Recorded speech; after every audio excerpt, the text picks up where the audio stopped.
So good evening, everyone. We welcome you to the June's edition of Dispatch Talk with Tawana. I'm so glad you guys can be here. This is actually my 1-year anniversary. I've been doing this for a whole year. I hope it has been beneficial to you guys. We brought you some amazing guests, but of course, I saved the best for last. I had to bring on the best one, the best in the business, to talk to you guys last. My brother in this industry, Mr. Myron from Innovative Logistics. He's gonna come in and drop some gems, but before he gets started, he's gonna introduce you to you guys, Mr. John from SONAR. That is going to be an amazing opportunity for you guys. So please listen. Pay attention, make sure you are getting this knowledge that John is going to bring to you. But again, let me I'll introduce you guys first. I'm pretty sure most of you guys know Myron from Innovative. Everybody know Myron. He's like a superstar in this industry. But we're gonna go ahead and introduce Mr. Myron, and then Myron's gonna take over and introduce Mr. John. So at this point, I'm gonna mute everyone so that we can all hear what is going on. And yeah, and then we'll go from there. Cool. Go ahead, Mr. Myron. Hello, ma'am, and everybody else. How y'all doing this evening? We're doing good. Good. For those that don't know me, my name is Myron Piggie. I'm the managing partner of Innovative Logistics Group and co-founder and owner of Interportal.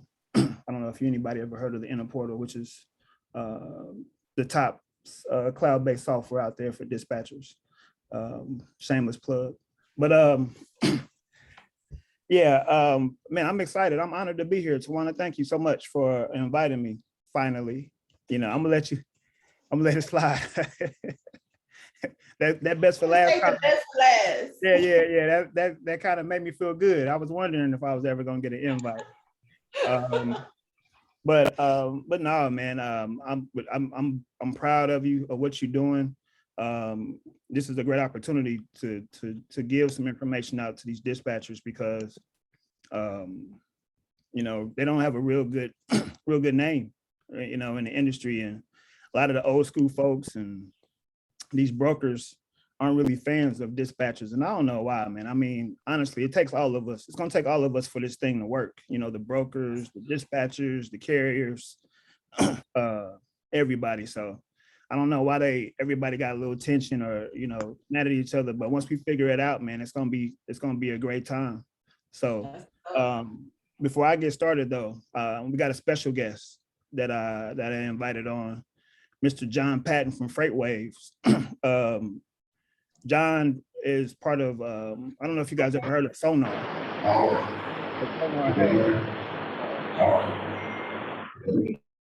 But SONAR has it's great information for you guys to know where to send your people and where not to send them, right? Basically, why the market is like it is, and different things like that.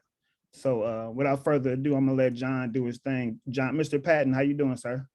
I'm doing good. I don't know how I'm supposed to follow you, but I'll do my best. Man, cut it out. Cut it out. Well, like Myron said, I'm with FreightWaves. You may have seen the FreightWaves news. We have like a news program. We write a bunch of articles. We have events. I'm a part of the SONAR team. SONAR is like a market intelligence tool.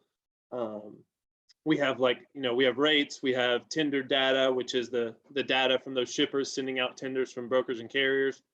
And it's really good at, one, just market intelligence, understanding where the market's at right now. And then like Myron said, it's good at, you know, where should we position your truck? What markets are good? What markets aren't good? Based on a couple of different things. So I'm going to share my screen real quick and quickly walk through some stuff. If you have any questions, please don't hesitate to interrupt me. You know, I can tend to ramble sometimes. So if you got to say, John, shut up, I got a question, please be happy to do that. Can you guys see my screen? We good? Yes, sir. Cool. So I'll quickly walk through this, and then I'll show you the page that Myron and his team uses a lot with all the maps. It looks a little bit prettier than this, but this is kind of the core of what we do here at FreightWaves. This is looking at our tender data. So if you're not familiar with what a tender is, it's those the loads that a shipper electronically sends over to brokers and carriers. So basically, we're picking up about 85% of the market. It's about 250 billion in freight spend, and it is looking at that tender data. So with our data, we get origin, destination, length of haul, mode, flatbed, van, reefer, and whether that load was accepted or rejected. So what we're looking at right here is just tender volume. Tender volume is demand. What kind of demand do we have for freight today? The blue line is going to be year to date. The yellow line's 2021, green line's 2020. So what does this mean? Well, it means if we look at today's values versus last year's values, we're at about 30% less demand in the market than we were this time last year. But what does that mean? It's a totally different market.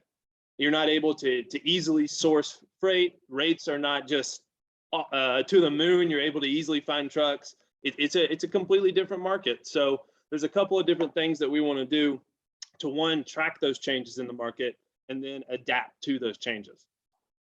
So like I said, one of the things we look at is rejections. Rejections are super, super important, especially if you're living in the spot market on those load boards.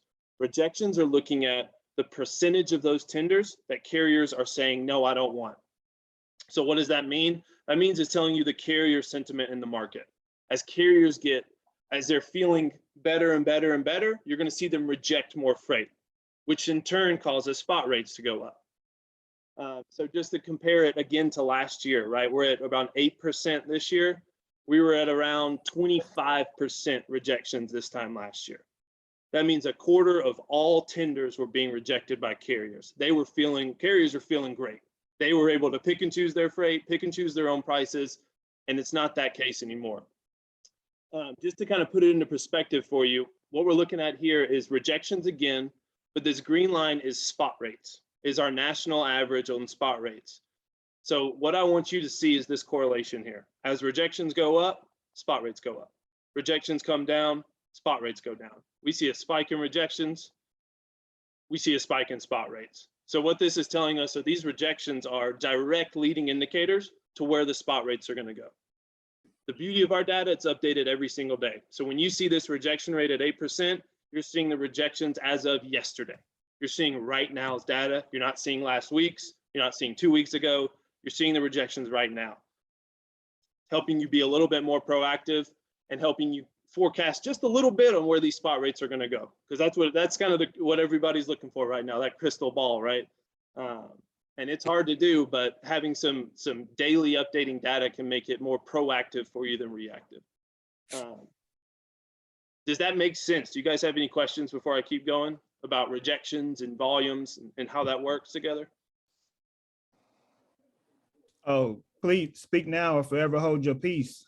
I do have one question. So in regards to the last chart we were just looking at, so with the rejections, with there not being so many rejections right now, could there also be because there's not too many loads that we have to pick from? So you gotta kind of, you don't have the option of really being able to deny loads. You have to kind of get something, even if it's the loads or the amount you don't want. Yeah, I mean, that's kind of ultimately what we're looking at, right? As volumes go down, you see that the demand for a truck drops, right? And if the demand for that truck drops, then that truck's not going to be worth as much anymore. So that's what we're all looking at, is seeing where this demand goes. Where is that carrier sentiment going in the market? 7%. I mean, that's between 20. That's a 20% drop in rejection rates of the course of a year. That's an astronomical drop, and that's why we're also seeing spot rates drop the way they are. I think if fuel wasn't as high as it was, we'd see rates even dropping even more. Does that answer your question? Yeah, it does. Okay, awesome. So one of the reasons you want to look at multiple things like volumes and rejections are a couple of reasons. So this, for example, this is kind of the LA market. It's a big market. Kind of everyone knows what's going on in LA, so I like using this one as an example. The orange line is going to be outbound volume, so that demand. How much demand is there for freight leaving LA? This green line is going to be supply. It's inbound. How many trucks are coming into this market? So normally, you're going to see this gap right here. That's actually normally good for a carrier. If there's more freight leaving and not as many trucks coming in, it usually means that it's good for you. A lot of freight, not a lot of trucks, right? It's kind of like that load to truck ratio. I would think about it, supply and demand. There's a lot more demand than there is supply. But added the rejections, we can see that the rejections in LA are only 3%. That means 97% of these outbound tenders aren't even getting to the spot market. They're not even making it to the load boards because those carriers aren't rejecting that freight. So it's not dropping into the spot market. Does that make sense to you guys? Cool. I'm going to take your silence as a yes. So one of the last things I want to show you, then we'll get to the page that Myron and his team uses a lot, and then we'll, I'll get you guys out of here pretty quick. Like I said, I'll tend to ramble, so I'll keep it quick. What we're looking at here is rates. So the blue line is going to be contract rates, rate per mile. Green line is spot rate per mile, and this orange line is spot rate per mile without fuel, line haul.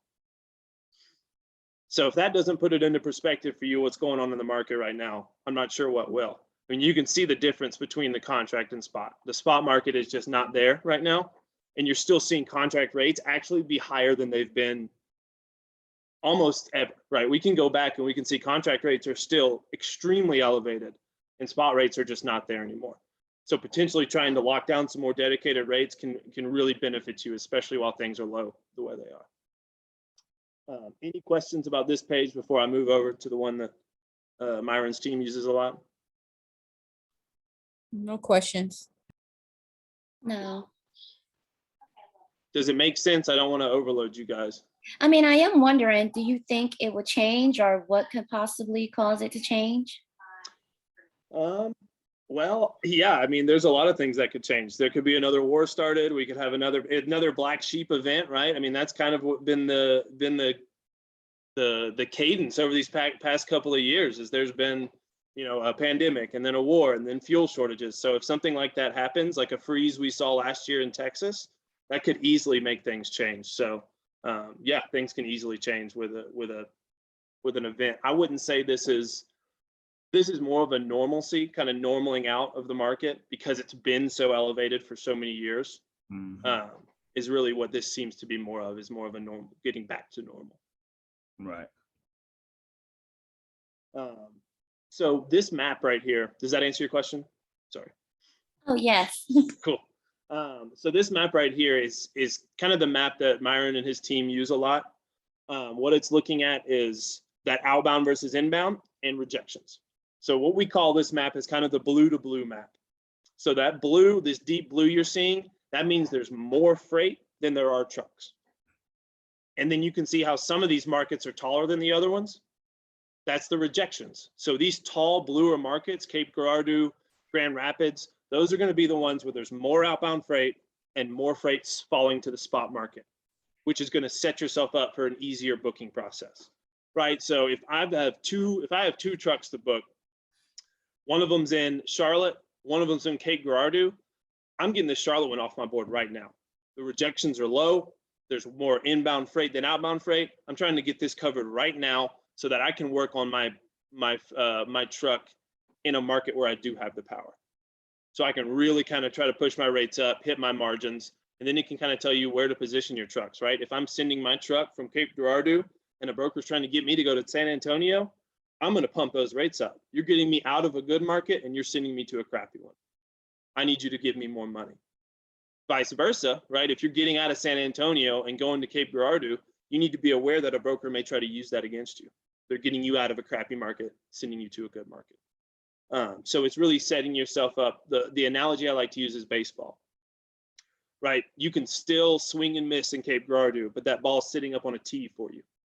You can hit it out of the park in San Antonio, but you're going up against an MLB pitcher. Does that make sense to you guys? It's really setting yourself up for the easiest success and packing that ammo pouch full so you feel confident when you're going into those negotiations. Right. I know the rejections are this much, right? I know how crappy San Antonio is to me, right? If you're sending me there, I'm not going to take it for less than X amount. So it helps you identify markets to position in, and it also helps you negotiate those lows that you're trying to book. Over here, it's that same rejection percentage. I have it broken out on a chart like this, so I can just click value, boom. And these are all the tightest markets in the country, highest rejection percentage, lowest rejection percentage. So it's easy for me to identify markets that I need to try to push my truck into. So John, is it best to more so worry about where you're positioning your truck to go, or do you more so worry about the position that your truck is in at the moment? It can be a little of both, right? So if you are in, let's say like a Charlotte, right, and you're in a crappy market, it may be beneficial for you. I know it's the dreaded word, right? Deadhead. No one wants to hear that word ever. But it may be more beneficial for you to deadhead a little bit into a better market to get better freight coming out, right? So it can help you kind of understand the market you're in and help you understand where you want to go. Mm. So if you can potentially position yourself around a red market that's close to a tall blue market, then you get more money going into a crappier market, deadhead your truck over to a better market and get more money coming out. Gotcha. Does that make sense to you guys? Can you see how it would be useful? Yes. And then the last thing I wanted to show you is our market dashboard. And this is like our spot rate tool. So that's kind of how I like to do it, is I like to look at what's happening in these markets, what's happening in my world, and then come in here and put these lanes in and get your spot rates out. So the spot rate tool, you can save up to 50 lanes here. And this is just like our tender data. These are rates that brokers pay carriers as of yesterday. So you're seeing those spot rates as of yesterday. Can we subscribe to your the map that tells you the hot market versus the not so hot markets? So when you get Sonar, you have access to everything I just showed you and more. Got you. Okay, sounds good. Thank you. There are add-ons. There's a RFP tool where you can mass upload a bunch of lanes, but everything I just showed you is included in a Sonar subscription. And you get basically you get one of me. So there's a couple of me's on my team, and you're assigned a customer success manager, and our whole job is just making sure you're getting the most out of it. And there's as many calls as that takes, hour-long calls. You know, ask Myron. We've been on a few calls together that I tend to ramble on. Thank you. Yeah, it's all about getting information, man, no matter how long it takes sometimes. This is something a lot of people don't understand, this data, but it's very important to be able to understand, especially if you're dispatching, and especially in these times, right? I don't know if everybody on here is actively dispatching at the moment, but a lot of folks are complaining about the rates. Oh man, these rates are too low. You know, and that lets me know that they're new to the industry, right? Like John said, rates are just leveling off. They've been high for so long for these last couple of years, and normally it's not like that, right? And so if you came in during that time, your idea of what the rates should look like is kind of distorted a little bit, right? You think they're always supposed to be that high, and they're not. You know, they're not. The rates right now, they look bad, but it's kind of normal. Right. You know, it's normal, but if you haven't been in the game that long, you wouldn't understand that. You wouldn't know that. So it's good to have this kind of data to let you know the why behind what's going on right now. Because a lot of folks don't understand that part. Right. There's so much that goes into rates, and we just can't look at what you see on the load boards. There's so much more that goes. I know a lot of people are used to the market conditions on DAT, but this is like real-time data here. So I think DAT is like a little behind. So this is like real-time data. So it's important because it gets you in a position to understand how to position your trucks so that your trucks can be more profitable.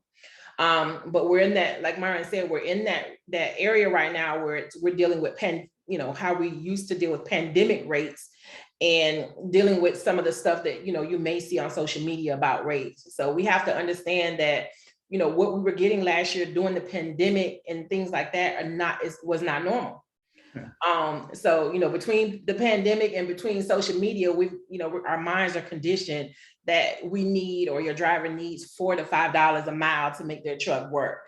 And if that's the case, we definitely have to have different conversations with our carriers to make them understand that that's not how you make your truck work. Yeah, somebody needs that much money to run their truck, they might as well just kind of pull the truck over and just kind of and turn it in. Right. That's you can't sustain on rates like that. Yeah. And what we've been seeing is because we focus on profitability a lot, right? When we get our clients in, we do a break-even analysis with them and see, you know, when they start making money. And at that point, you know, that's how we pick the lanes and the loads that we book for that particular carrier. Now, we have been seeing some higher than normal break-even points. I mean, people stuff before it used to be a little joke. Everybody complaining, talking about they need $2 a mile. But now some people really do need $2, and it's closer to like $2.40, right? I've even seen people's break-even point at $2.96 and $2.94, right? It's gonna be tough for them folks to maintain, right? That's high, and that's something you got to fix on the back end, right? With your expenses and things like that. You know, fuel consumption. Like you got to be mindful of every single dollar that's coming in during this time, because you got to be able to survive. This thing's gonna go on for a little while. It's gonna be like this for a while, right? You got to be able to adapt and adjust. And you know, most people can't. There's a lot of people went out of business, turned their trucks in last month. So it's important to have, you know, information like this, and just to know the industry itself, right? It's bigger than dispatching. As a dispatcher, of course, you need to know how to book loads and things like that, but you got to know the industry. Yeah. You just have to. If you really truly want to help your carrier, you got to know the transportation industry. I mean, you just do. It'll make you better too. It'll make you more valuable to your clients when you do so. So, my bad, John. Go ahead, man. No, hey, this isn't my show. I'm just here to assist. So yeah, you take it over whenever you need. We appreciate it. I agree with everything. Yeah. Does anybody have any questions for John? So we'll make sure that you guys get the information on how to subscribe to something like this if you're interested. We definitely thank you, John, for coming by. I wish I can send you dinner. But we appreciate you being here and taking the time out to be here. And we'll definitely make sure if anybody has any questions, we'll filter those questions over to you. Well, that'd be great. Yeah, and seriously, guys, have any questions? Reach out. That's why we're here. You know, we don't book freight. We just tell you, well, you know, how to help. So let us know how we can help. All right, John. Thank you so much again. I really appreciate you. Oh, thank you. Thanks a lot, John, man. Appreciate it. Yeah, man. Talk to you soon, Myron. All right. Have a good one.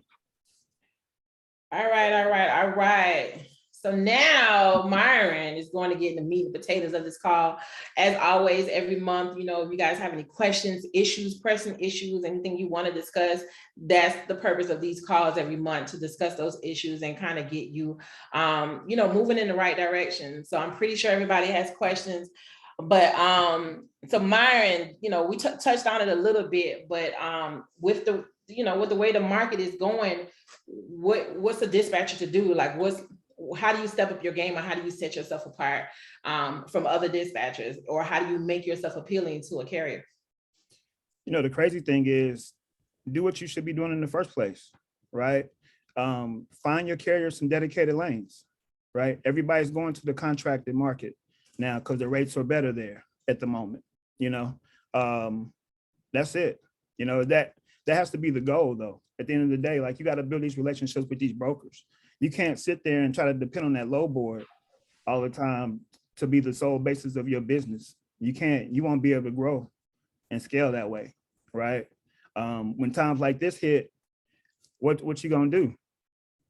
You know, you have to build those relationships with those brokers and try to find those dedicated lanes. You know, when you guys call on loads, do you ask or other questions besides, can I get this load? You know, do you ask questions like, how often do you run this lane?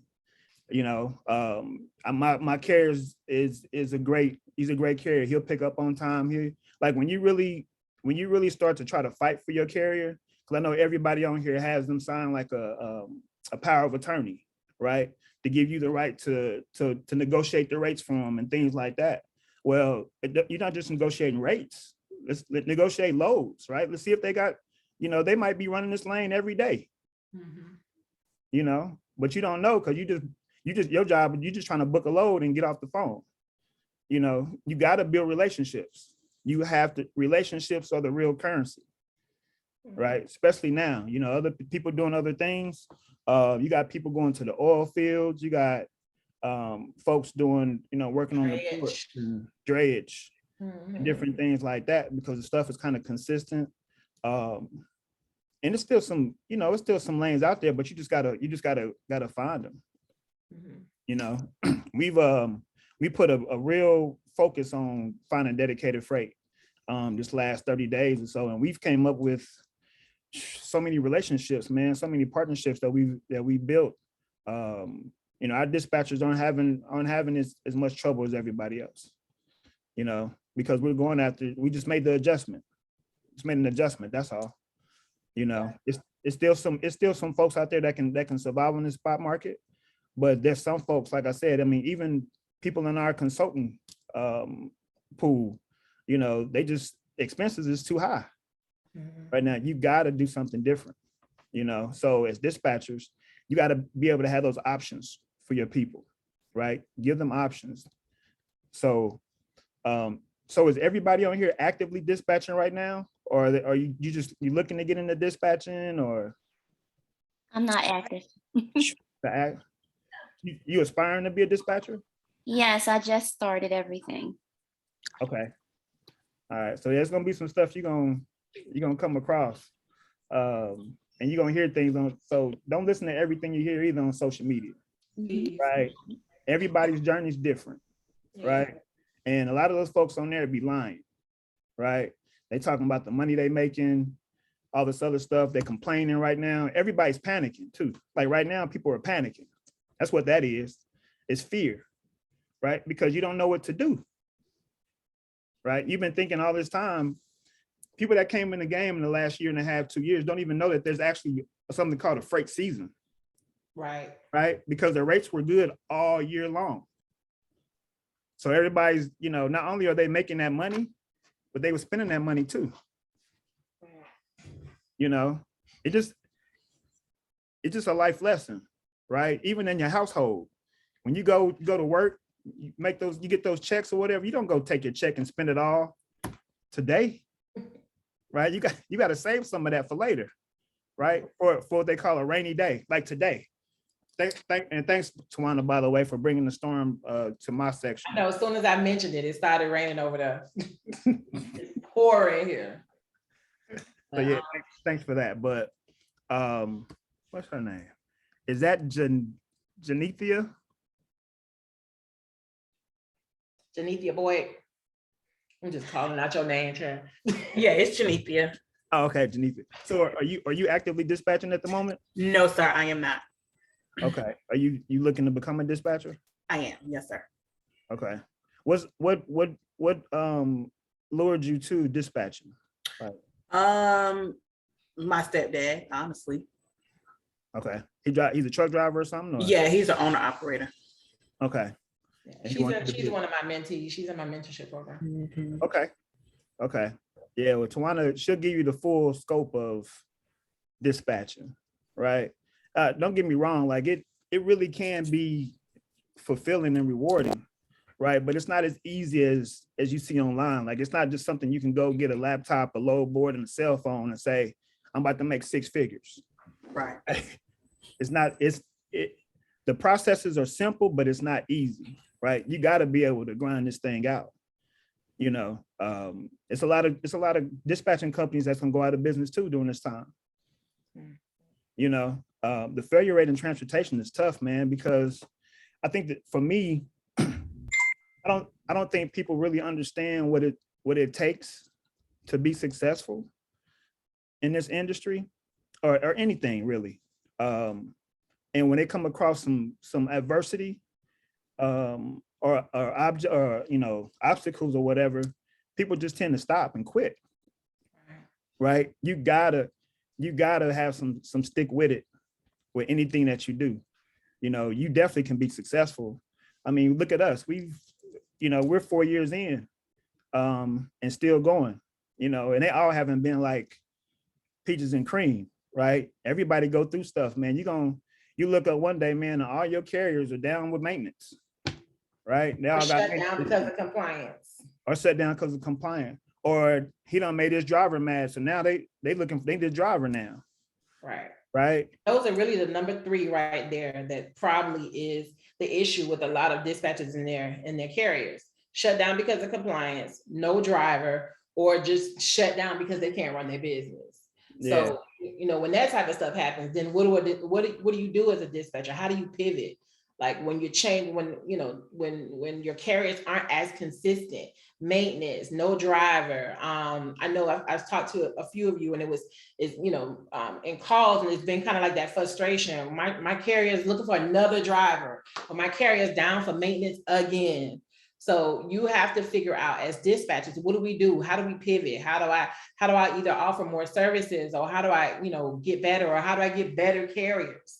And that comes from your education of the whole industry as a whole, and not just you learning how to dispatch, learning, about the freight and how to move your carriers, learning those questions that you ask when you're on the phone with those brokers.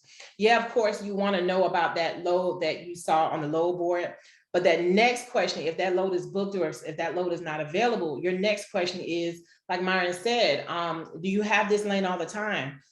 Is there opportunities for dedicated freight? How do I get on your list, or how do I bid for your dedicated freight? So that way you're just not answering that one question about the load that's going on right now, but you're also concerned about how I can get my carriers something on a more consistent and dedicated basis. And even if you put your carriers on a dedicated lane, you also have to understand that you still contracted that for him. You still handled that dedicated contract for him. So you still get a percentage for that load. You're not going to give somebody a dedicated lane for 6 months and think that he's just going to pay you one time. You're still that dispatcher on that load. You still handle the one who handled that contract. So we got to pivot our minds a little bit so that you can stay in business, so that you can constantly, keep that carrier moving and set yourself apart. And add value, right? Add more value. Like she mentioned, adding other services. Right? Get some partnerships with a factoring company. Find an insurance person that you can partner with that's getting good rates for people. And they may even, it's not legal per se for them to have a referral program where they like pay folks or whatever, but you might meet somebody that, that might be able to look out for you in certain ways. I mean, they come across truck carriers all the time as well, right? So they can give you leads on more carriers to dispatch for. Compliance, get you a good compliance partner, or learn that part of the game and do it in small increments too. Like, it's a lot to compliance. Myron, the insurance companies, if you are licensed, they can pay your referral, can they not? From my understanding, they I think so, because I'm fully licensed. They can actually, because I used to do a lot of insurance. I'm fully licensed, and so because in the state of North Carolina where I am, you don't have to be appointed with a company to stay licensed. You just have to make sure that you're doing your 24 hours of CE every 2 years. So that allows you, so if you have trails or anything, you're allowed for those commission trails. So they can actually pay your referral if you are. I know in the state of North Carolina, you can. What about South Carolina? South Carolina too, because we have reciprocity. So I'm licensed in South Carolina as well. Yeah. We have reciprocity with the state of North Carolina. Okay. But you have to have property and casualty, because that's where the commercial would fall under. Not life insurance, property and casualty. Gotcha. PNC. Yeah. So yeah, when we used to have a partner, and we don't do as much business with them as we used to. But that was one of their things. So what they would do is they would just put our card in a little bowl or something, and at the end of the month, they would dig it out, do like a drawing, and say, hey, you won lunch. For every referral that you send over. So. If you have life and health, then you cannot take the referral on the PNC. But if you have the PNC, you can get the referral on the PNC because you're licensed to write that policy. Gotcha. Mine just sends me a gift card, and I'm good with that. That's good. But that's another way to grow, though, right? Like people forget that they think that you got to do everything all on their own, right? You don't have to. Get you some partnerships, relationships, right? there's more to it than just dispatching. Like I said, these folks need compliance, they need insurance, they need factoring, they need fuel cards, they need all this stuff, right? So just become that one-stop shop for them. And that in itself will give you client retention, right? If you become their expert, the person they depend on and rely on, they're not going anywhere else for nothing. Every time they have a question, they're gonna come to you. Right. And if you got an answer or can get them an answer, you in there. Right. Yeah, you in there. I say So, all the time. Go ahead. Sorry, go ahead. So I was just gonna say, so with I am actively in business. Finally got everything together, have been doing it. I've been with one driver for a year, but I was currently under him as an employee. But since I started my business, we've converted everything over to where he's actually paying my company now. Okay. So with that being said, he's got me 2 or 3 referrals, and I have now 4 drivers working for my company, but each driver has just one truck. So they're the owner and operator of their one truck. Okay. They do have 2 of them have additional trucks they want to add in, but with everything going on right now, they're kind of scared to put that truck out there on the road. So it's just sitting. It's just, well, one is just sitting, the other one is getting repairs because he bought it used, so he's getting it fixed, but he's still kind of hesitant once it's fixed to put it out there. So I'm trying to think, like, what can I do to make them feel a little bit more comfortable with getting the trucks out there on the road? I mean, for themselves, based on where they're going, I mean, they're still making decent money themselves individually. Right. So it's all about results, right? That's how you take care of that. Like if you're producing results and making them money, then there's no hesitation, there's no reservation, because they already know what you can do, right? Unless is it a different type of equipment or something, or? Well, the one driver that I've been doing it for a year, he's okay. So once he get his truck fixed, it'll be out on the road with no issue. This other guy, this will be his first time having a second truck on the road. So with it not being him, quote unquote, driving the truck, then he kind of feels a little hesitant because he's putting somebody else out there to drive the truck and get loads. Yeah. But I'm telling him basically like the same amount of money that he can get, their driver is going to get. So just think of the profit that you'll make off that second truck if you actually have it out there on the road compared to not having it out there on the road sitting there. Yeah, I understand his hesitance because in that situation, he's also paying, he has to pay for a driver. But again, you have to be able to show him, what you're worth, what you can do as far as, getting that truck on the road and being able to keep that truck moving.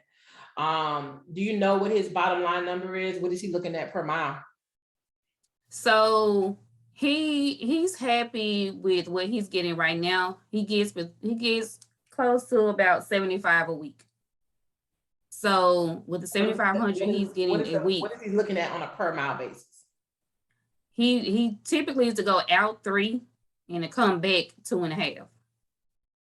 Okay, and this is a drive-in? Yep. Okay, so he's pretty happy with long as the load is $2.50 or more. Okay. Okay. Yeah. What's his break-even point? He doesn't have one. I mean, this guy is fairly new to the industry itself. So as of right now, like there's not even something he's thought of. Oh, okay. So I was gonna say everybody has a break even. He just doesn't know what it is. Okay. Yeah, I mean, yeah, I'm pretty sure. Yeah.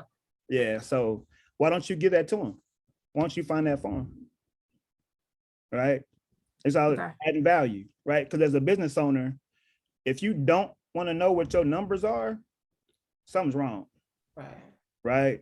And if he, with that whole thing, he don't even know what his profits he's making or nothing. Well, I create my own Excel sheet that I use. So for the most part, I put in what they make on each load, what the per mile be on each load. And then at the end of the month, they have it to where they can go in and put their mechanical expense, their fuel expense, and all this. So they have something that they can use, which is kind of helping him to know what he's making, what he's doing, and stuff like that. Because again, as a driver, most of the people just want to look at the email, know what the load is, go, and everything else to be handled by somebody else.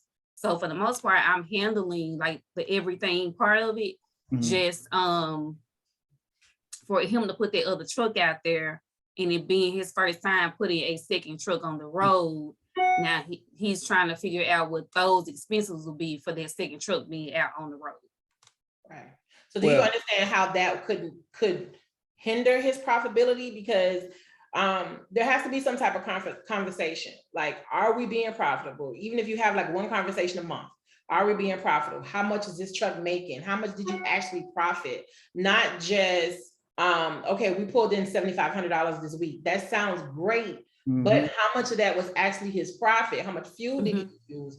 And any other expenses, you know, does he have a truck payment, the insurance? So, you know, is it making sense on even that one truck for him to say, okay, we can go ahead and do this on a second truck?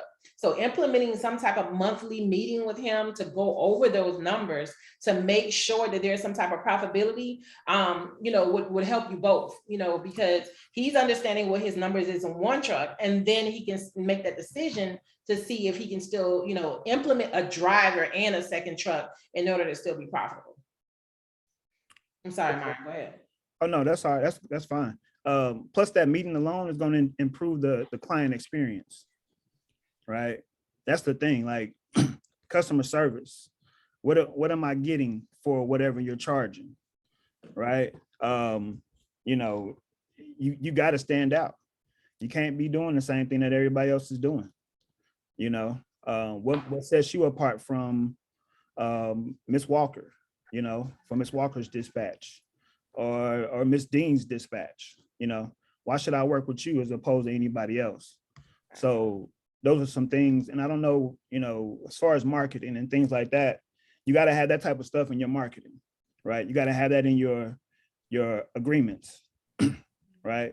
So Miss Andrea, so give me 5 reasons why I should work with you as opposed to Gold Star Logistics. Wow, not Gold Star Logistics. No. Yeah. I'm just like anybody else. Yeah. Not Gold Star Logistics. Oh my God. I mean, as far as that is concerned, like I do give them, for one, I stay 24/7. So if they need me at any time of the day, they know they can call me to basically get whatever they need. As far as loads is concerned, I try to give them at least their in and outs within, you know, a good window. So I try not to do nothing the same day. I want them to have their loads in and out, so that way they can go wherever they need to go by checking their emails and having it be as seamlessly as possible. I do also have people that I've made connection with. So I do have a factoring company that I made connection with. I do have where they can get fuel cards. Also, I have somebody that they go to for compliance. So I do have other things as far as people to connect with. So if they need things done, then they can get those things done. If I can't, you know, if I don't have access to it. I also keep it with the loads. Like I said, I created my own spreadsheet so where I can send it to them monthly, where they can add their fuel expenses, they can add their mechanical expense, and then they'll know what they actually made on the truck on a monthly basis. So that's something they can keep up with as well. Because you know, most drivers aren't going to keep up with it. It's just whatever they get paid through the factoring company or whatever the case might be, it's just the money that they have and they spend it.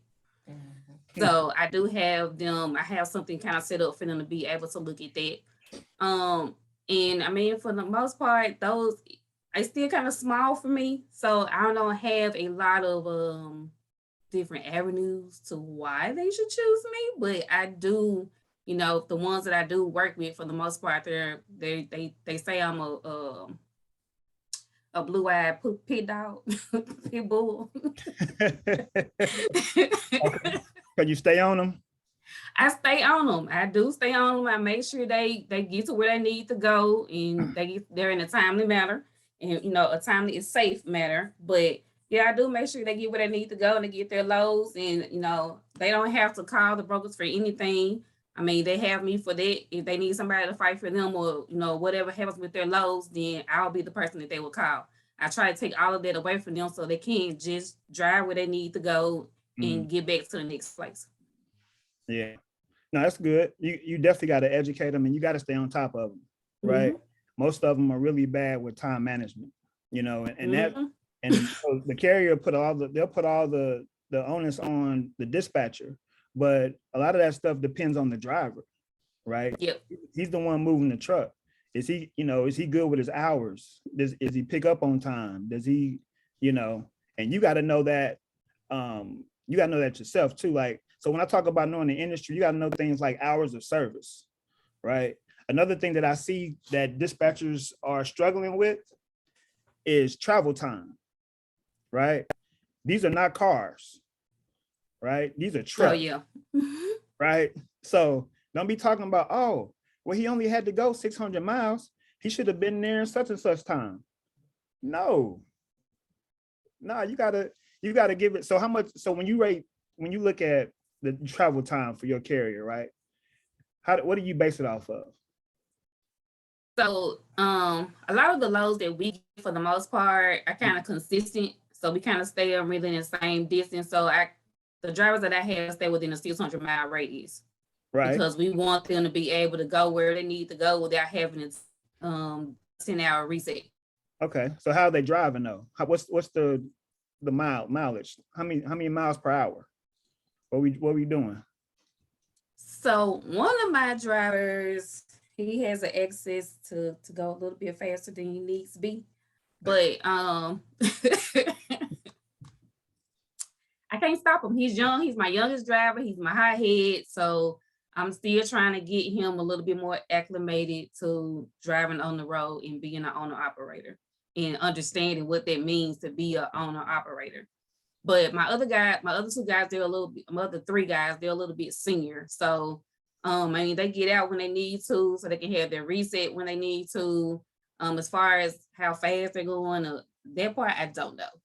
I only actually track two of them, and they're typically about 65 miles per hour. 65. Okay. Now I was just seeing if you actually track the loads too, right? When you say two of them I have access to track. The other two of them don't have ELDs, so they do paper logs, but they actually, like, I actually make sure that they do paper logs. I hate paper logs. I hate everything about it. How long have they been doing paper logs? Oh, now that I don't know. Like I said, I've just got the rule is for paper logs. What they need to do, a log 7 days a week? No, you can only be on a paper log for up to 7 days. If your MC has been active more than 7 days and you're on a paper log more than 7 days, and DOT catches you, you will be shut down and put out of service. You have to have an ELD. You have to have an electronic logging device in your system. You can't just run on paper logs for the rest of your life.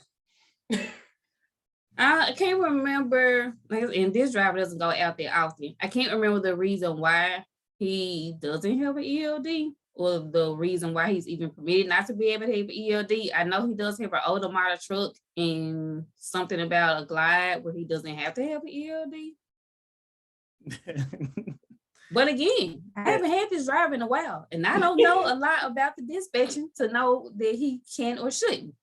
Okay, I'm gonna drop a link in the Slack, and I want you to kind of go over that a little bit so you can understand the rules of ELDs. Because keep in mind, if this driver gets put out of service, are you making any money? Not at all. So we help them a little bit in keeping them in compliance and understanding the rules. That'll also help you as well. Okay, so I'm gonna drop a link in there, and I want you to kind of read up on the hours of service. Okay. Yeah, see that, and that happens a lot, right? Because if you don't know, you don't know. You got guys out here just running rogue.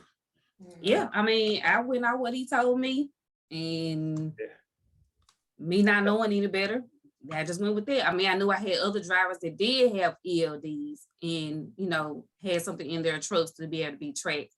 But as far as he was concerned, he was my one driver who, according to him, his truck was an older model to where he didn't have to have it. Wasn't, you know, it wasn't one of those things where he had to have it or he'll be in trouble.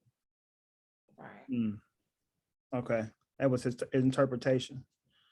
But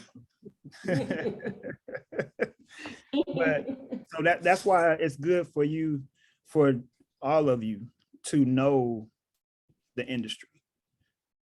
But you can't, that way a carrier can't get over on you, for sure. So let me see here. Who, Miss Dana. Hello, How are you doing? I'm well, and yourself?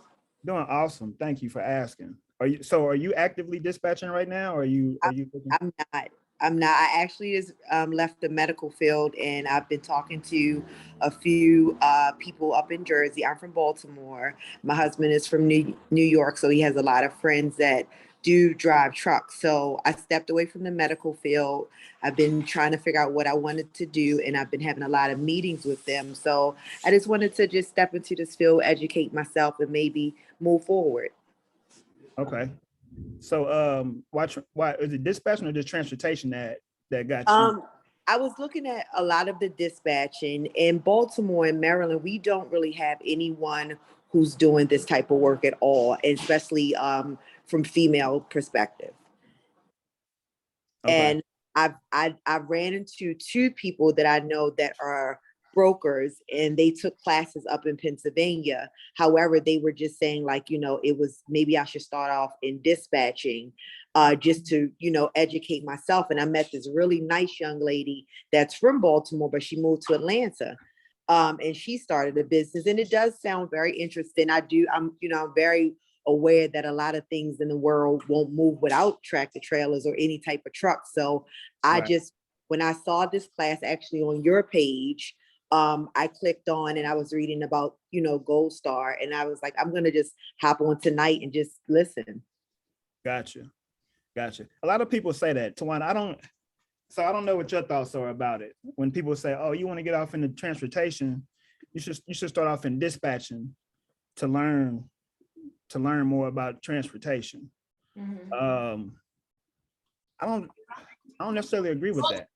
Like if So for me, most of the calls that I get, people are like, they'll call me and be like, hey, you know, I want to be a broker. And I'm like, okay, what do you do now? Oh, I'm an attorney. Nothing in transportation. So for me, if someone calls me and says, you know, they want to jump into being a broker, it's like, why are you jumping into something that's going to cost you an expense? And that's going to be way more expensive for you to do, especially when you have zero knowledge. You know, it's like get some knowledge first and then move on to becoming a broker. So for me, the kind of like dispatching is kind of like the entry level into transportation, because it's going to teach you terminology, lanes. You're going to learn, you know, start to learn, you know, about quoting and things like that. And then you can move on to be an agent or move on to be, you know, a broker. But just jumping into the industry like, oh, I'm about to be a broker. And, you know, and I've seen it so many times where people get the bond, you know, they do everything, and then they can't get a shipper. So how are you going to talk to a shipper, negotiate rates with a shipper when you haven't talked to a broker and you haven't talked to a carrier? That's just my take on it. Gotcha. So to your point though, right? And I got a different perspective on this, but that's why I invited you on the call. It's about the people out here teaching these classes. Absolutely. Right? That's where the ball's being dropped, right? If you want to be a broker, go take a broker class. And it's just my opinion, right? You want to have a trucking company, go learn. If you want to learn about the industry, learn compliance, right? That'll teach you about the industry. If you want to learn about dispatching, then do dispatching. But for me, dispatch is not going to teach you anything else but dispatching, right? I talk to a lot of dispatchers, and outside of load boards and, you know, calling brokers and things like that, they don't know nothing else about this industry. Right, because because they're focusing on just becoming a dispatcher. Dispatcher. They're not focusing on transportation as a whole or logistics as a whole. So you Right. have to, just because I learned dispatching doesn't mean I don't need to know hours of service, or I don't need to know other rules of transportations, or why is this happening, or what's the FMCSA, or where do they go for this? So you have those two different types of dispatchers. One that only wants to focus on getting that 10%. And then the other one who wants to learn the industry so that they can move on, within the industry. So it just depends on the type of dispatcher that you're going to be. You know what? Talk about getting that 10%. Yeah, what I said. Don't talk about that 10% around me. I'm just saying. It has to be way more than about the percentage that you're going to make for that carrier. It has to be more long haul. It has to be more about building a relationship and understanding. So for me, everyone knows my pitch is I am a full service dispatch company, which means I can not only dispatch your trucks, but I can also teach you about your compliance and help you stay in compliance. So going over to someone else is like, okay, I'm a dispatcher. And then they come to you and your carrier says to you, hey, I got this letter in the mail. And they saying something about an audit. Oh, I don't know, maybe you need to call a number on the paper, and so it's a difference. Understanding the whole industry, just because you're going to be a dispatcher, you still want to understand the industry as a whole. You can't just stop there. Yeah, and that's the difference between being mediocre, good, and great. Absolutely. Right? How good do you want to be at what you're doing? Because it's going to take more than just learning how to dispatch a truck to be a phenomenal dispatcher. Like I talked about earlier, once you're able to live off relationships with the brokers and book loads off of that alone, and don't need a load board, that's when you can say, okay, yeah, I got this. So that's why people get dispatchers, right? Mm-hmm. Because you're supposed to be the professional. You're supposed to have these relationships with these brokers that they don't have. Mm-hmm. That's why they come to dispatchers for that alone, right? Oh, you a dispatcher, you got all these brokers that you deal with or whatever. But then when they realize, like, oh, I got a load board too. That's all you doing is going on the load board. Mm-hmm. I could do that. Mm-hmm. Some of them. It's your value. Yeah, it's all about the value. Here's your value. It's all about the value. And if you're new, please don't be out here charging people 10% for dispatching. I just wanted to throw that out there, right? Because it's about value, man. Like, how much value are you giving for me to pay you 10%? And all you know is how to book loads. Absolutely. It's way more than that. And I stress that so many different times, especially in the world that we're in now, where I'm pretty sure everybody that's actively dispatching here can attest. You've lost carriers because of maintenance. You've lost carriers because of drivers. You've lost carriers because, they just can't maintain their business. Hold on, Tawana. Be more educated. Tawana, or you lost them because you're not that good of a dispatcher. Because you're not. There you go. I thought it was 3 reasons. It's 4. Yeah, and that's true. Let's be real. It happens. And these guys, they'll let you know, right? Like, look, this ain't working. Or they just stop answering. Or they just stop answering. Just stop answering, But we gotta find a way, if this is the industry where you want to be in, if this is your field, if this is what you've dedicated, you've taken a class, you've taken another class, you've dedicated your time to learn this field and learn this industry. So how do you stay in it? How do you sustain? Where do you go from here? What's next? We can't just, depend on 1 or 2 carriers to bring our income in on a weekly basis. We can't depend on if that carrier is going to be here next week. I when I first started, everything was rolling great. It was, making $1,000 a week, making $2,000 a week. It wasn't until that 1 week, 2 weeks straight, when I only made like $300 because carriers was falling off, So it was like, darn, I don't want to do this no more. I'm going back to corporate America, So, but, thank God I still maintained it and kept going. But you have to have that same energy you have when you were making $1,000 a week, that same energy, and figure out what's next. Absolutely. But the thing is this though, too, right? And I know that some people are new, so they'll get a couple of carriers and be like, you know what, I'm just going to stop right here. So I'm gonna focus on these 2 carriers or these 3 carriers because I can't take no more. I'm gonna stop right here. But if you're in business, the whole purpose is to grow. Absolutely. Right? You got to keep it's ultimately it's sales, right? And in sales, you always be recruiting, right? That's one of the number one rules. Always be recruiting. When you get you a new carrier, your mindset should be, you know what, I need to get me another carrier to replace this carrier because who knows, he might not be in business next week. Right. And you'll start to hear the warning signs. You'll start to hear, if you pay attention, you'll start to hear the warning signs. You be thinking to yourself, oh Lord, he ain't gonna be here next week. You'll start to hear. Real quick, Felicia, you said that's my problem. Explain that to me, sweetie.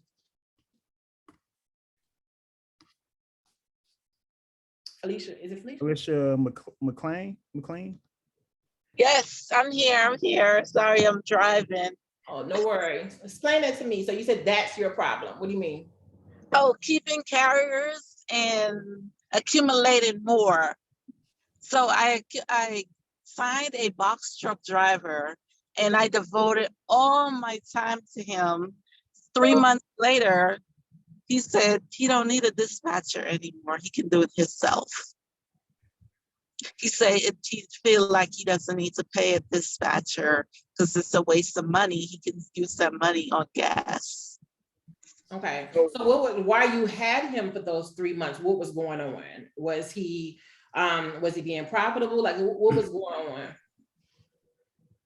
You said, why did I have him for the 3 months? Yeah, I said while you had him for that time, that you were actively dispatching for him, was everything going good? Yeah. You said yes? Yep. Okay. So he just decided he didn't want to deal with the dispatcher anymore. Exactly. And that happens. So Felicia, when you say it was going good, what does good mean to you? Like how much money was you making this guy a week?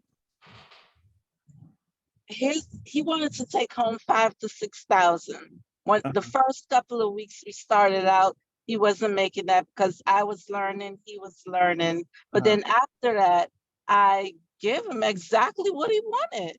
Mm-hmm. And then you know what happened from there? He started building his own relationships. Yeah, pretty much. He started listening to this person, that person. Probably Instagram. It just went downhill. Social media. So the whole time you had him, were you not marketing? Did you stop marketing? So I acquired my drivers by sending out blast text messages. So I was still doing that here and there, but I didn't sign on any other carriers. Okay. So this time around, definitely sign on more than one carrier and, work your way up. Because like, as you can see, carriers start to disappear and then that leaves you at, now I have nobody. Now your business is completely stopped because of that one carrier. Mm-hmm. Yeah. The next time you get one, when you get a carrier, when they start picking up loads and things, have them send you pictures of the loads, right? Mm-hmm. And use that on your page to market, right? Oh, good idea. That lets people know that you're actively dispatching for like real people. Yep. Okay, I don't have a web page. You don't need a web page. You got a Facebook business page? I do not. What do you have? Nothing. Just a flyer. You got a flyer? Yeah, that's it. You need to get you a Facebook business page. You need to get you get some social media at least, right? Okay. Until you get your website built. Now you don't have to, everything don't have to be perfect in the beginning, right? As you're getting started, but at some point you do have to have this stuff, right? Because this is a business, right? Even though it's dispatching, it's a business. People treat it like a hustle or a side hustle or something like that. This is not what this is, right? Mm-hmm. This is a full-fledged business. So it kills me when people, especially folks that got like full-time jobs, they've got a full-time job and feel like they can dispatch on the side. Right. I don't know who's passing out that information, but that's not the case, right? Not me. That's not how. I hope not. I hope it ain't you. But it takes a certain kind of grind, man, to build a dispatch business, right? I don't think that people understand that what it actually takes, right? Like now we do things, we got things like Interportal and things like that, but we didn't always have that. We didn't always have a website. We didn't always have a Facebook page. We didn't have all that stuff in the very beginning. I mean, we was even, we were using paper files. Like we were manila folders, right? This is what we were using when we first started off. Collecting all the rate cards at the end of the day, putting them in the proper folders, right? Like in the office from 7 a.m. to 8 p.m. Monday through Friday, right? Listen, Miss Felicia, it's a grind, man. It's a grind every day too. Like this, you almost have to be obsessive with it. Honestly. I really enjoy doing it. And another thing, I cannot get any semi drivers to sign on with me for nothing. I don't know why. Because, well, first of all, you halfway marketing, right? What are you marketing on? You say you got a flyer. Where you putting your flyer? Is it a physical flyer or an e-flyer? E-flyer. Okay, so where you putting your e-flyer at? When I send out my mass post your e-flyer? What was that? I said, how often do you post your e-flyer? I don't post it anywhere. So what I do when I send out my mass text message and the carriers respond to me, that's when I'll send them my flyer. And so then not in advance. No. Okay. All right. So let me intervene here for a second. By show of hands, use the little raise your hand feature. How many of you guys have a Google profile? Or even know what a Google profile is? 1, 2, 3, 4. Okay, good. I was getting kind of scared. Okay. Keep in mind, if you don't have a web presence, how do people find you? So if somebody was to type in right now where they are, because y'all already know how Google, well, how the world of the internet works. All you got to do is type in, I'm looking for some brown sandals, because that's what I've been doing, and all of a sudden Facebook will start showing you everything about brown sandals. So if someone wants to go in their area in Google, in the analytics where they are and type in dispatcher near me, will you show up? Because think about it. A driver on the road, he's frustrated with what's going on. I need to find me a dispatcher near me. Will you show up? The only way he's gonna, if he's not on your text list, how does he find you? How does he know who you are and what you do? Okay, so that web presence, gives you that ability to come up in searches. You know what I'm saying? So if someone's searching something specific, you'll come up on the search. Let me give you an example. Hold on, let me share my screen real quick. So if someone goes right now and type in, this is what I get every single week. Well done, your post got 103 views. This is 103 people that viewed me based on what I posted on my Google profile. Okay, I do the same thing on LinkedIn. Instagram is great, but Google and LinkedIn should be your best friend, okay? Because we're trying to get businesses, all right? We're building businesses, we're building something other than a hustle. So if you don't have a Google profile, how do people leave reviews about you? I go on here and I post flyers. If you type me into the Google, you can see my reviews, you can see my flyers, and this is how people find you. So you have to have some type of web presence, whether it's your Google profile, you can even just do a LinkedIn business page. So if you go to your LinkedIn, okay, if you go to your LinkedIn, you have your personal page, but then you also have your business pages, just like Facebook. You also have your business page. So you can take this same link, and this link can be your web address, website, even if you don't have a website. But you gotta have a web presence. If you're not posting, if you're not putting something out there in the atmosphere that you are a dispatcher and these are the services that you offer, how do people know? And nowadays, especially if you're like me, when it comes to businesses and I'm giving my money, I want to go and see if I can find you. If I can't find you on the internet, why am I using you? Okay. So you got to understand the mindset of a lot of people. If I can't find you, if I can't read anything about you, you'll be surprised at the calls I get on a daily basis. And I ask, how did you find me? On Google. And it's free. LinkedIn is free. So you have to have a rep presence. Even if, I get people tell me all the time, well, I don't use social media. You don't have to use social media for your personal business, for your personal, Right. But have some type of business presence. Anytime someone goes to post a load, send me a picture of that load. I'm posting on my stories. My guy's moving freight over here in Virginia. My guy just picked up this load over here in Charlotte, or whatever the case may be. And that lets people know, oh, she dispatching in real life.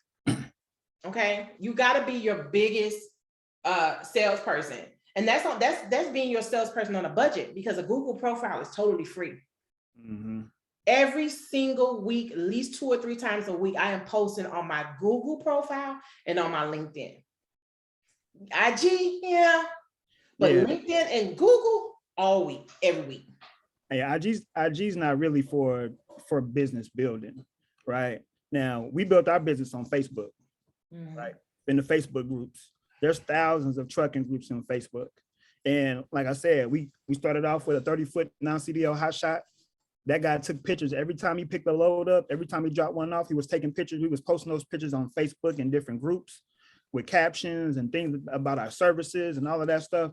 And we grew our business to about 45 to 50 trucks in a matter of like 4 or 5 months. Mm-hmm.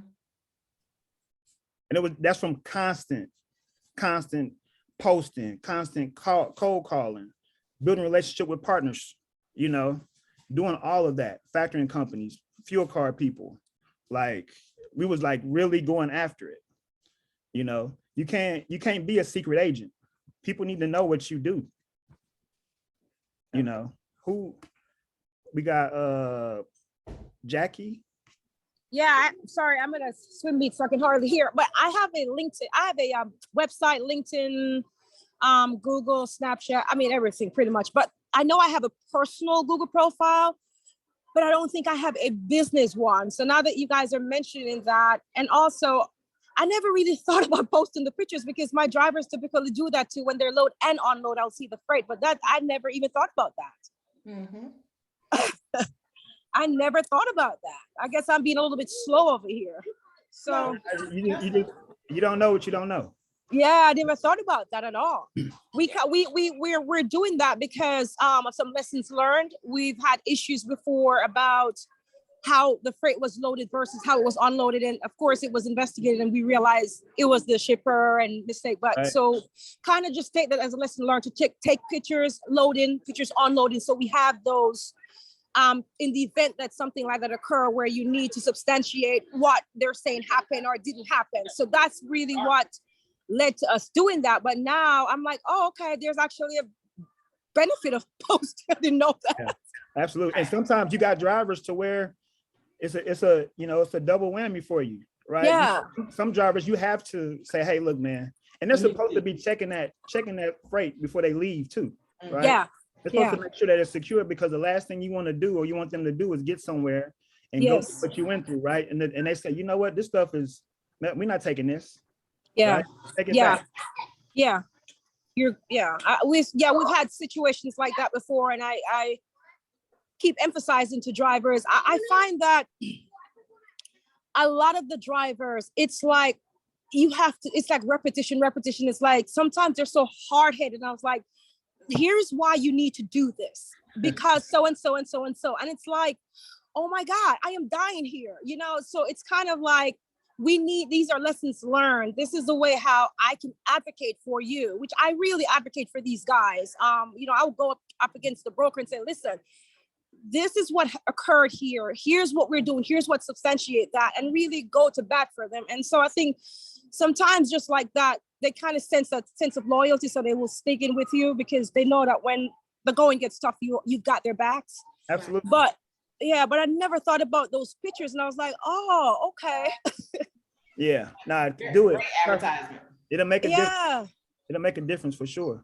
Okay, I'm gonna do that. Yeah, and how do I check for the business profile to make sure that I have that on Google? Because I don't know if I do. I'll drop the link in on how to create a Google profile. I'll drop it in Slack. Okay, thank you. I appreciate that. Okay. Jackie, while I have you, I know you and I have been talking, and you know, yes, we talked last week, and you said a few things. I just want you to talk for a few minutes on the process.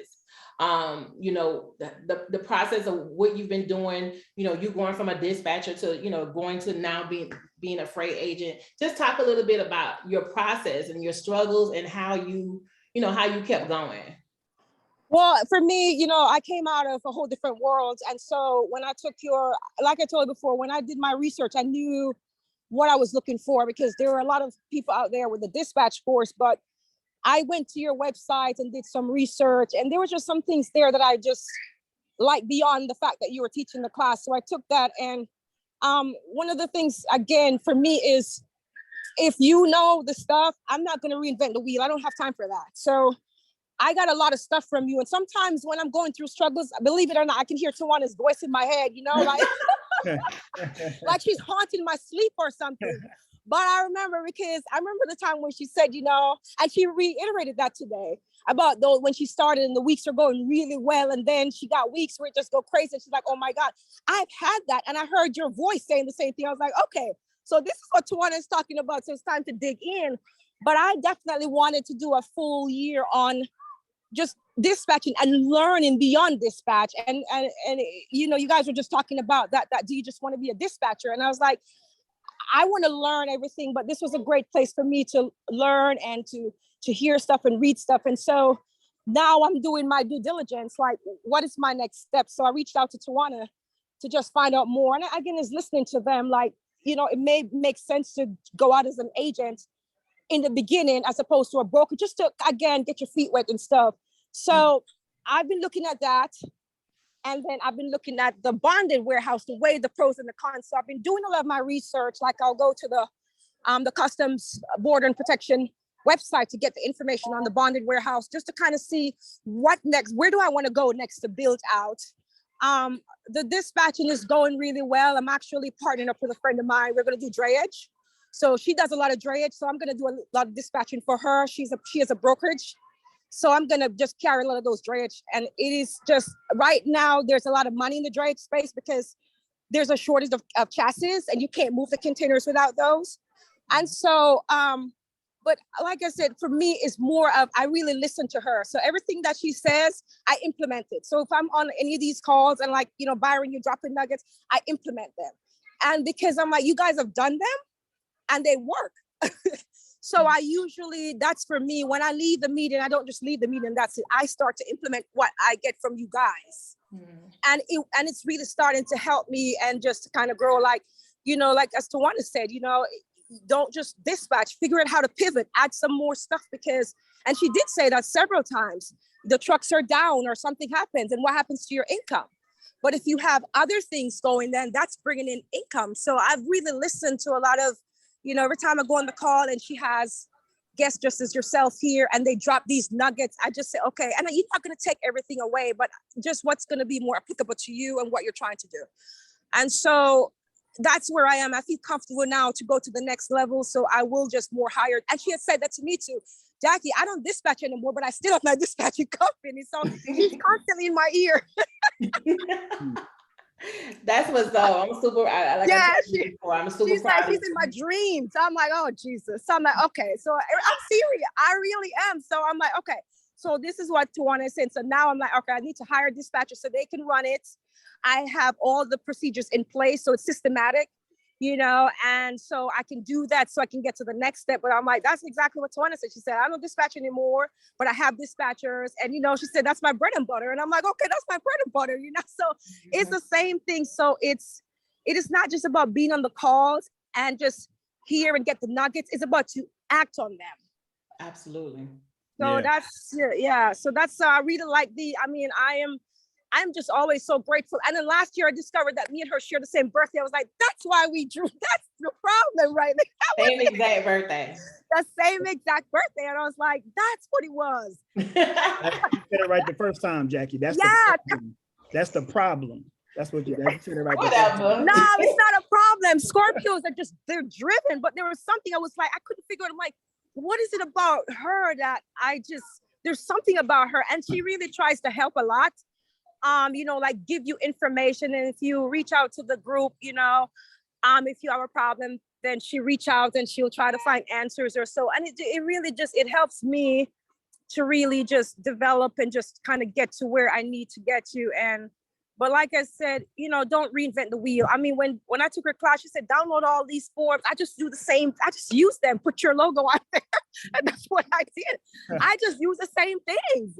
Absolutely. Yeah. That's what's up, Jackie. That's awesome. I'm super proud of you. Yeah, thank you, my dear. I see it. You got a lot of energy, Jackie. You need to keep that. Yeah, we're Scorpios. We've got energy. Oh yeah, but thank you for that with the pictures though, because I never thought about that. Yeah, That's no, what's up. a lot of people don't. But hey, Yeah. look, take it and implement it. Yeah, I'm definitely. I want to be somewhere on social media somewhere and see your pictures. Yeah, yeah. I do have a big presence on LinkedIn because, like I said, I was in corporate America, so I have 500 plus professionals. And one of the things I must say, I've kind of slacked off in marketing a lot on LinkedIn, and I need to kind of go back over to that side because I do have a lot of really influential people on that side. And I think for me, maybe in my own head, I think I was thinking that how would I parlay that to what they're doing? But I guess I need to stop overthinking and just kind of just put it out there and see what happens, Yeah, just do it. Just do it. That's the motto. Jackie. Yeah, thank you. Thank you, Jackie. You're welcome. I don't want to kill this person's name. Is this Ramaya Karen? It's Raymia. Ramia. Okay, that's what I said. Yeah, you did a good job. How you doing? I'm doing good. Good. What kind of question did you have? Oh, I forgot to put my hand down. I was just enjoying all the information you were giving. I just forgot to put my hand down, the reaction. But are you actively dispatching now? No, I'm not. I just got my LLC, my EIN. I've been doing trainings, listening to anything that's offered. So, just sitting here today, I learned so much that, I didn't even receive within the training that I got. So I do appreciate all this information. Like, you guys are really dropping some gems. So I was just sitting back taking notes. Gotcha. Yeah. That's so just from me, right? And I'm not afraid to say this because it's one of the things that's pretty frustrating, right? Mm-hmm. I think dispatching is a great thing, man. When I was actively dispatching, we had fun with it, right? It was competitive in the office, and our system that we got more sophisticated systems now, but we had a big whiteboard, right? Mm-hmm. And we would put all the carriers on the whiteboard, and whoever booked the load. Mm-hmm. Right? It wasn't no, listen, we knew what the goal was, what the mission was. Mm-hmm. The mission was to get the trucks moving. Yeah. Right? It wasn't none of that, oh, you stole my carrier. You moved too slow, right? Whoever grabbed the folder and called and booked that load, right? It was aggressive. It was competitive. We had fun. Now things are a little bit more sophisticated, right? We got it to where like everybody has their own dedicated, dispatcher, and everything's super organized, right, Tawana? It's a whole different. Yeah, way more tools now. They got way more tools now. Way more tools and everything. So way more tools. You have to take advantage of some of the stuff that's out there. In any business, you got to spend money to make money. So you got to have a TMS system. Something like sonars to let you know how to place your trucks. So you utilize, the tools and the services to make you better. You just remind me of what my question was. I wrote a question earlier in the chat, and I wanted to know, like, how long is the typical day dispatching? Because, I do have a full-time job. I worked for the state of New Jersey for 22 years. And I I feel like I had enough of that, and I am ready to transition into something different. Of course, I wouldn't just cold turkey quit a job I had for 22 years. I wouldn't recommend it. But I just wanted to know, like, how, like, I work in the office, everything, you know, I wouldn't have a problem with doing anything I wanted to do in my office, and we're like hybrid, so I'm not really in the office every day, but I'm just still curious, like, how does a typical day go? I don't have any drivers right now, so, you know, it's just, I'm just wondering. I'll give my opinion, and I'll let I'll let Myron go from here. Mhm. But I mean, for me, it's always going to vary on you, and it's always going to vary on your carrier. It's going to take you a minute to kind of get your groove, understand your carrier schedule, understanding, if you're booking him something just based on the spot market, are you booking him things based on the relationship that you build? So it takes a minute for you to kind of get that groove with every carrier. But as a good dispatcher, you're up 6 o'clock in the morning, making sure, where are my carriers located, conversating with them and letting them know, hey, what's going on today? Are you moving today? Making those calls before you start getting on those calls with brokers. So, for me, when I first started, it was 6 to 6, sometimes 7, 8 o'clock at night, until I got my rhythm, until I understood, invoicing and paperwork is done after hours. But, these are the times that, throughout in the early mornings that you're dealing with your carriers.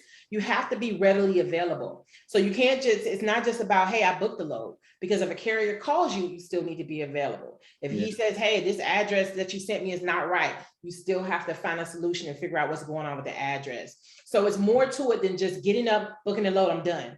You still have to track your load. You still have to speak to that carrier. So you have to be available.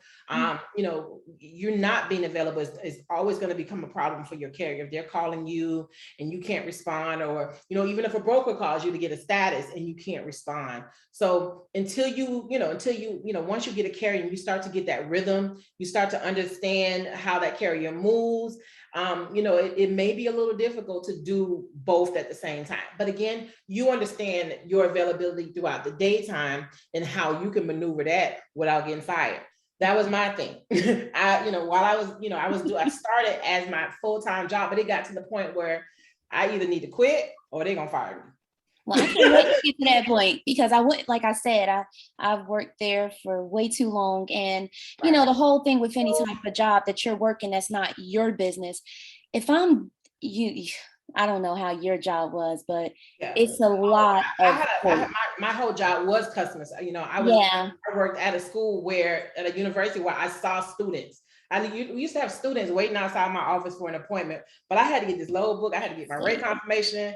So you were more in command than me. My stuff, nobody bothers. It don't bother me that way. I don't get bothered. No hybrid and remote at that time. We was in the office. Yeah. The school. So so it's gonna vary. But Myron, you had something. No, like she said, it will vary. When everybody always promotes the whole 24/7 dispatch. And that sounds good, for me personally, I tell my dispatchers, don't book loads that need to deliver overnight, right?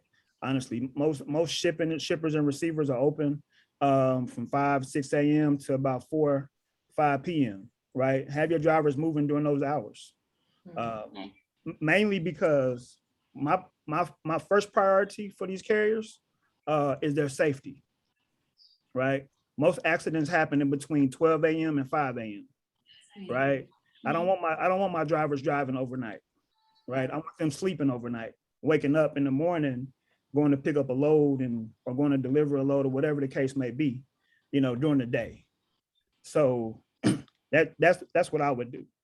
I never booked a load where somebody needed to drop off at midnight or 2 o'clock in the morning, because they're gonna call you. Something gonna go wrong. Something gonna happen. And you're gonna sleep at 1 o'clock in the morning. I can't find this warehouse. Right. I need the money, right? I gotta pay this lumper fee. Right. Anything. So don't book loads that deliver overnight. Okay. But it just depends. But if you in a place where and I was like that too, where I was dying inside when I was working a job. I wasn't growing. It just wasn't benefit me. And it was just hard to get up in the morning, and go to the job I was working. Mhm. So I knew I had to do something different. I definitely planned it. But when opportunity came, I took it and ran with it. Right. Sometimes it'd be like that. You know, there's no perfect time to do so either. Right. But you got to figure out for yourself what the right path would be, when the right time to jump off the porch would be for you, you know. Right. But if you're gonna do it, man. Life is short. I've been saying it all week. Life is too short. Life too short to be sitting back thinking about what you about to think about doing. Oh right? No, I'm plotting and planning. I'm pre-planning my trip. Planning so that you can get your benefits. You know, Oh, my husband's covering my benefits. I ain't worried about that part. Oh yeah. I'm pretty sure you vested by now with 22 years. Oh yeah. That's already settled.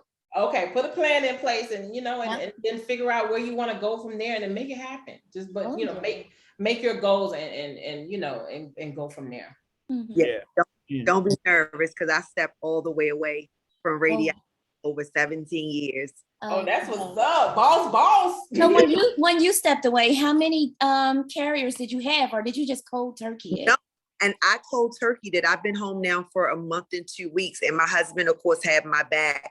And he has businesses, and he's been with Verizon for 26 years. But I was in this moment where I don't want people to control me over corporate anymore. So I had to go away. And it was really all over personally, this vaccine. And my husband is Muslim. So me service in radiology for so long, even though they allow me to work under religious, contract, they started treating me crazy. I was like, yeah, no, I gotta go. Yes, I get it.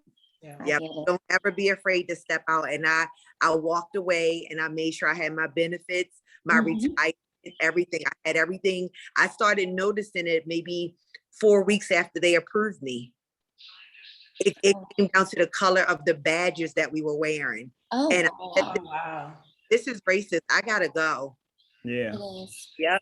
Wow. A lot of people are scared to do that. They don't believe enough in themselves to go off and just start a business, right? Yeah.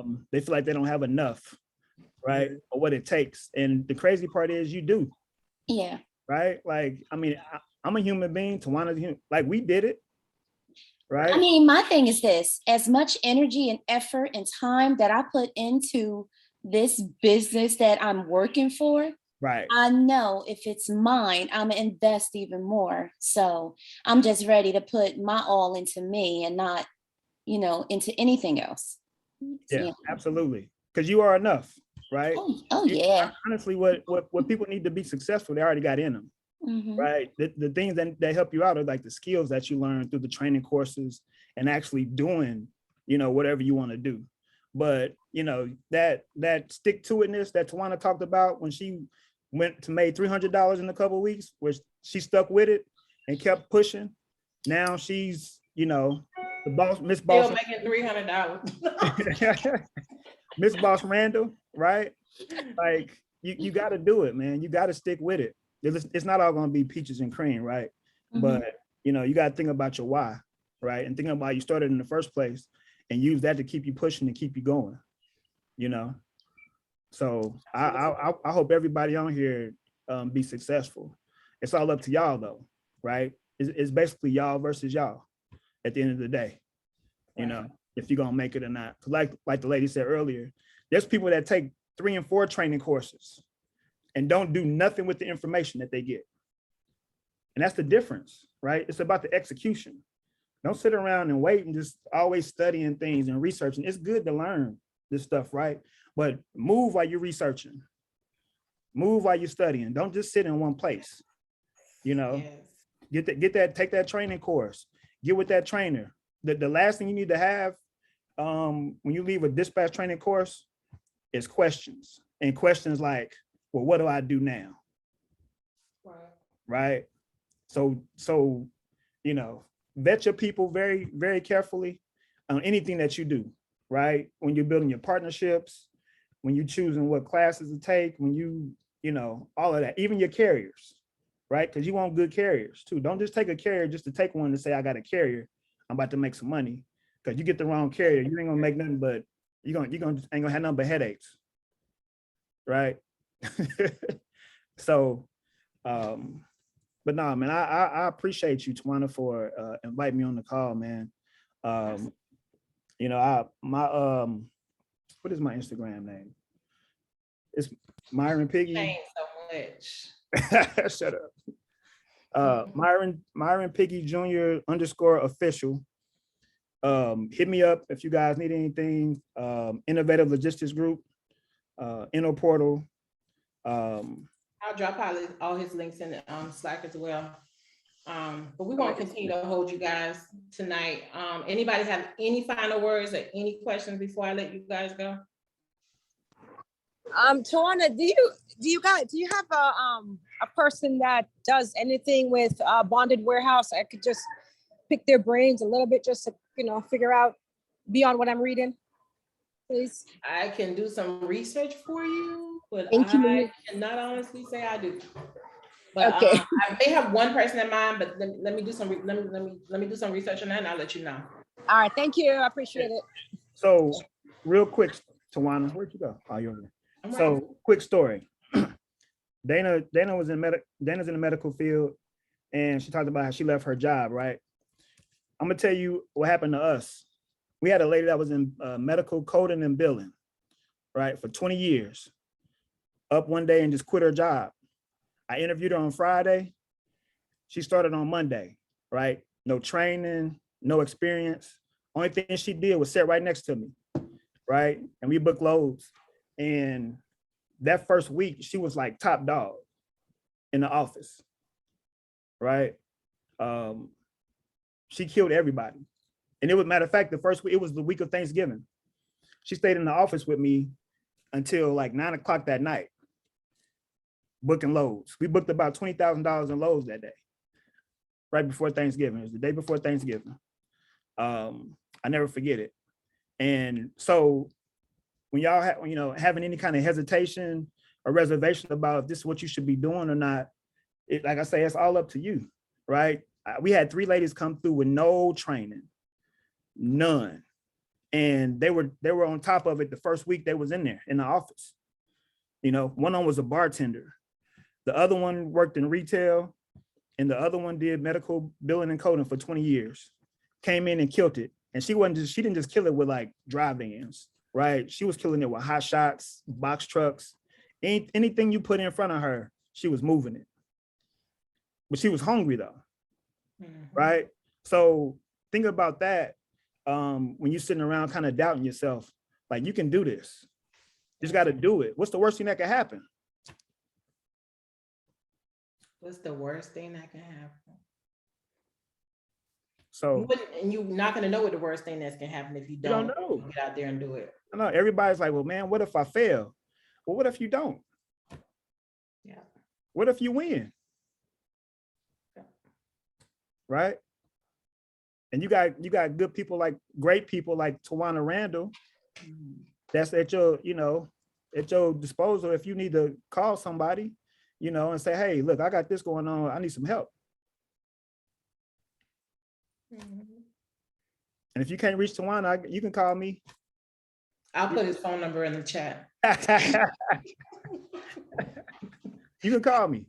Yeah, for sure. Because the one thing, the reason why me and Tawana get along so well, besides the fact that she's my big sister and I love her to death, we really want people to win, right? It's genuine, right? I don't want nobody out here just doing half-ass dispatching. You're making it bad and worse for everybody else. I can't wait till they regulate it. Dispatching. I hope they do. I hope they do, because it's going to separate the hustlers from the business people, the people that's out here that just want to make money, and the people out here that really want to help folks, right? Because at the end of the day, these carriers need help. Yeah. They can't just be another invoice that you go in every Friday or every Monday or whatever and collect money and all this other stuff. No, they need help. Because you might think they know what they're doing, most of them don't.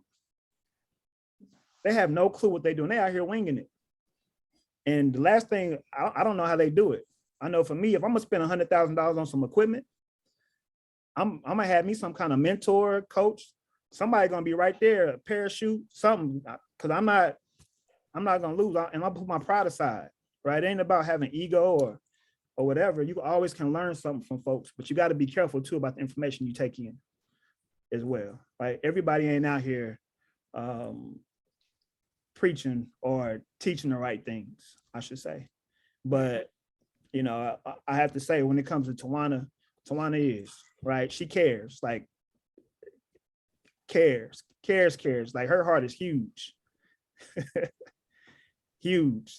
So, On something. yeah, so, yo, just don't be thinking about stuff, man. Just get started. You know, start that journey, start that process, and figure it out as you go. You know, you don't got to be perfect. You ain't got to have the website. You ain't got to have all that stuff right now, but just work on it though. Right. So, yes. So definitely appreciate you, Mr. Myron. Like I said, I don't want to keep holding y'all, but just a few, you know, few things before we leave. One, get yourself a mentor.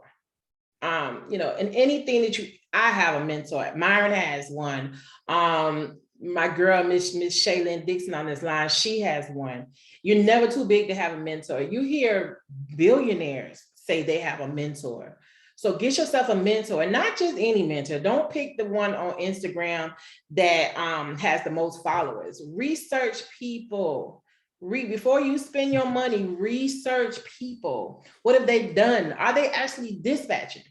Or are they just have a course? You know what I'm saying? So research people, get a mentor, and understand your own goals. When you understand your goals, you can explain it to someone, and you know, you guys can work together. You know, you work together with your mentor to make your goals happen. You know what I'm saying? So this is not an industry that I could do by myself. I talk to Shay every day. I talk to Myron every day because, you know, one, for sanity purposes, because this industry will drive you crazy. But two, because I don't know it all. I'm never, you know, you guys drop a question in that Slack group, you always see me say, if I don't know, give me a second to research it so I can give you the proper answer. You know what I'm saying? So get you a mentor, you know, do some research. You know, like Jackie was saying earlier, I kept hearing her say, I've been researching. You know, before you start investing your money in things and in people, understand who it is that you're invested in so they can really invest and pour into you the right information. Absolutely. See, if they gotta, you can't have a mentor that ain't never done what you're trying to do. Right? So be careful with these folks. A lot of these folks, they fresh off taking the course themselves. And they got a dispatch training course or a mentorship. And it's like, how you mentoring people and you've been dispatching for 2 months? Yeah. You know nothing about this game. You talking about from us, I can tell you, we built our dispatch service twice. Right? As a business owner, you got to learn when to fold it. Right? I'm like, hold on, man, this ain't working. Let's hit this reset button. Let's come back and do it better. Right? We've been there. It ain't all being great, right? And them 3 ladies I told you about earlier, they're one of the reasons why we was messed up, because we was thinking everybody would catch on that fast. Right. Didn't work. You know, but yeah, vet your people. Tawana has a mentorship. We got a dispatch mentorship at Innovator. Mine is not I don't teach you how to dispatch, right? I tell you that now. I teach you how to build a dispatching business, right? I teach you how to grow that and scale that. But I'm not about to teach you how to call a broker and negotiate rates or anything like that. I'm gonna teach you how to grow your business. I'm gonna teach you how to hire folks. I'm gonna teach you how to vet your carriers, how to set expectations, how to put systems in place. I'll do that for you. But I do not teach people how to dispatch. Right. And that's another thing. When you're reaching out to a mentor, understand what they can do for you.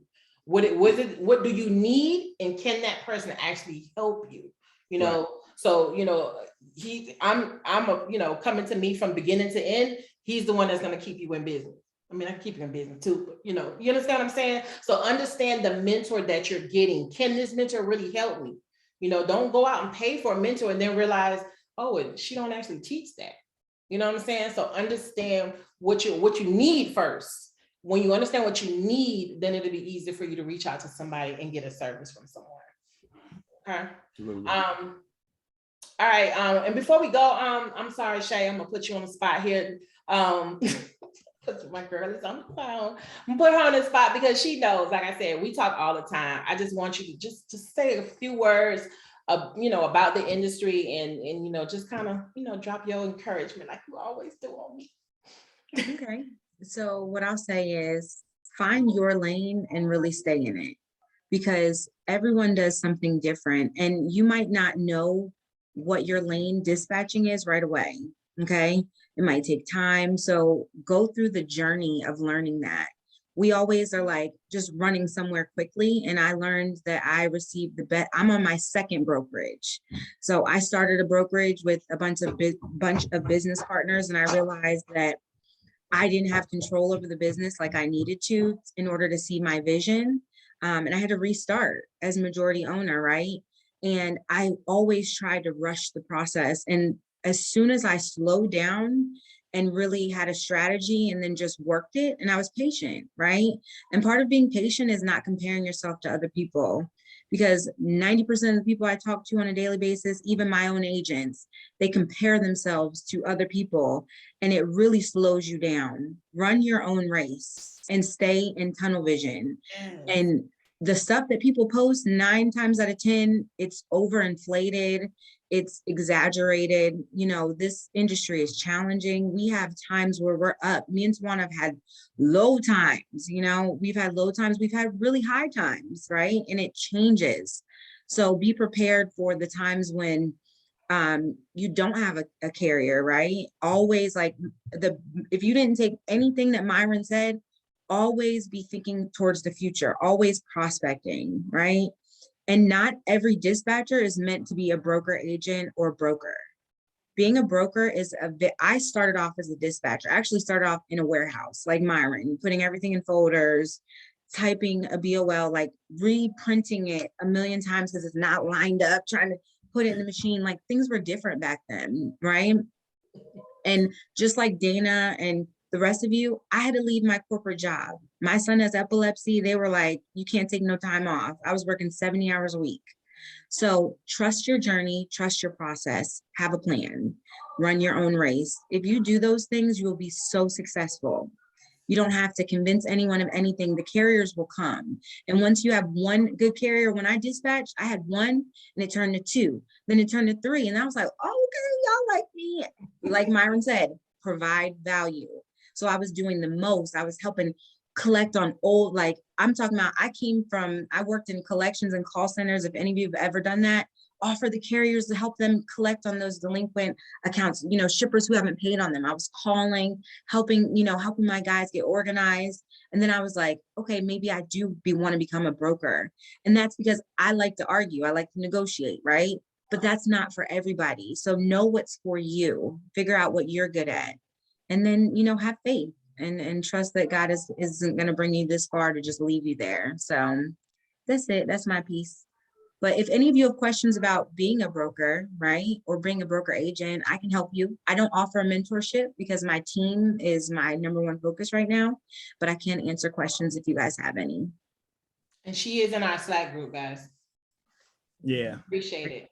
Big Boss Shay. That's Big Boss Shay right there. Low key. Listen, I'm trying to get like y'all. All of us are trying to build something that's sustainable and long-term. And, in order to do that, you have to take your time. Toyotas are built, what do we say, like 2 weeks? A Rolls Royce takes like 6 months. And I want $1 billion business. So I'm going to take my time and build it out, properly. So do that. Don't rush it. Absolutely. Great gems right there. In 2 minutes, she gave y'all how to do y'all business and keep it going. Right. So, as always, I tell you guys, we went over a little bit, but I'm glad you stayed. But as always, I tell you, we do these calls for you. I don't charge to come on these calls. I've been doing them for a whole year. And it's for you. It's for you to figure out and understand and sustain in this industry. So I pray that you got something, one thing, one tool, one contact, one something out of the call that will help you, you know, when you wake up tomorrow, you're like, okay, I'm going to implement at least this one thing that one of us has said, to help you along with your journey. And, you know, if not, reach out and, you know, see if we can help you along the way. Jackie, Shay dropped the link for you about bonded warehouses in the group. Yes, thank you. Okay, Shy Wilson, Jackie, reach out to me on Instagram if you have Instagram. I have a couple people that like, I was looking to do a bonded warehouse and I decided not to. Okay. I can share with you why I decided not to. It wasn't right. And I have customers that need bonded warehouses, right? So it would be a value added service for me as a 3PL. But the risk and the amount of like initial investment wasn't worth, you know, it for me. But if you reach out to me, I'll explain more. And I have a thank you so much. Thank you. I appreciate it. I sure will. I do follow you on LinkedIn, so inbox me. Okay, thank you. I will. Thank you. All right, Ms. Shy Wilson, drop me your contact information. Dana, I will call you after the call. Everyone else, again, thank you so much for being here. There will not be a call in July, but we will regroup and get back to our calls. I'm lining up some amazing people to come on and talk to you guys. So I'll see you guys again in August. But those of you who are already in my mentorship group, already in Slack, you know how to reach me. But again, thank you guys for being here. Myron, thank you so much. I told you I saved the best for last. Thank you, ma'am. Thank you. Saved the best for last. You know, light skin came through. Man. Listen, what you not gonna do? She do this all. She do it to you too. Yeah. Now we know, man. She tripping. Light skin came through. I invited all my light skinned friends.